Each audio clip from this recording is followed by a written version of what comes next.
uh, kami adalah gubernur adalah perwakilan. Viral parodi Gubernur Kalteng, Saifullah ungkap alasan minta maaf.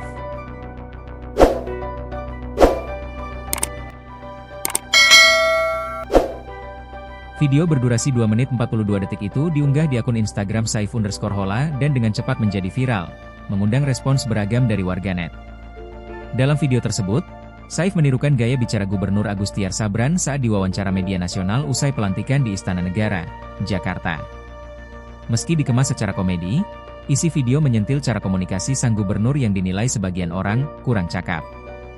Namun, tak lama setelah viral, Saif memutuskan untuk menghapus videonya dan menyampaikan permohonan maaf kepada organisasi masyarakat, Ormas, Lembaga Swadaya Rakyat, LSR, serta Persatuan Wartawan Indonesia, PWI, Kalteng.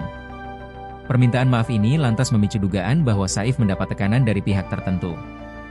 Informasi soal dugaan intimidasi terhadap Saif menyebar di media sosial, terutama di Twitter, menyusul permintaan maaf yang dilakukan secara terbuka di kantor Ormas pada Senin, 21 April 2025.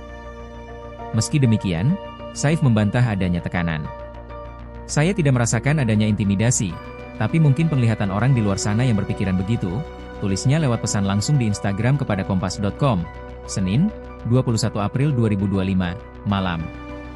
Meski membantah adanya tekanan langsung, publik tetap mempertanyakan konteks di balik sikap Saif yang cepat meminta maaf, terutama setelah ia juga dipanggil oleh Dewan Adat Dayak, DAD, Kalteng untuk membahas video parodi tersebut. Saif menyatakan, ia menyerahkan penilaian kepada publik apakah kontennya benar atau salah. Salah atau tidak itu adalah tanggapan orang yang menerima. Kalau orang yang menerima merasa saya salah, maka saya mengaku salah, begitupun sebaliknya, ujarnya.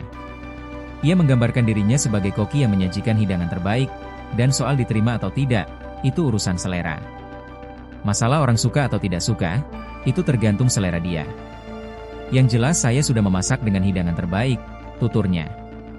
Menanggapi pertanyaan soal dugaan paksaan untuk meminta maaf, Saif kembali menekankan bahwa dirinya tidak menolak untuk bersikap kooperatif. Mungkin akan bisa kukatakan paksaan kalau aku mencoba menolak dulu, tapi nyatanya aku berusaha kooperatif saja dari awal, jelasnya. Meski demikian, ia memilih untuk tidak banyak berkomentar ketika ditanya tentang harapan pribadinya di tengah situasi ini. Ia hanya menyinggung soal narasi, tidak anti kritik, yang menurutnya belum sepenuhnya dirasakan. Untuk itu aku no comment. Tapi slogan tidak anti kritik itu belum sepenuhnya kurasakan. Setidaknya belum, sampai saat ini, tandasnya.